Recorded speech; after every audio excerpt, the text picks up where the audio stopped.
tidak tahu mana yang benar, mana yang tidak. Apa yang agama yang dibawa Nabi, apa tambah-tambahan dan orang lain yang tidak mengadu kerajuan. Tahu kerajaan dia apa yang disampaikan oleh Allah.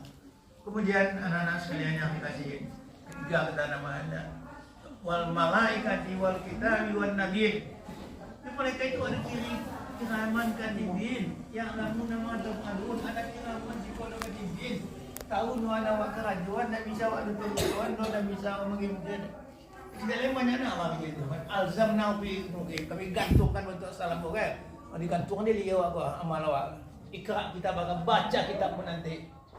Tahu kamu tahu apakah memang benar dalam hidup kalau nak fikir ni awak tahu. Kau sini awak tahu aku no awak bisa tobat dan bisa minta ampun.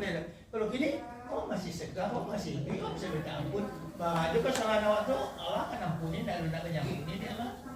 Jadi dunia pun aruan panah serubu tu aruan panah ada aru sakit dah aru panah singgu asin untuk serubu tu awak nak mengerajuan nak jumpa aru kalau mana aru itu nak iwang kerajuan nak pun lah kita tengok nak tapi yo panah ni kakian nak tu nak bisa menahan awak dah oh sayang lah kamu awak hebat awak nak ada pemanahan awak nak ada oh pasti kakian apa sih dah mati wal yaumil akhir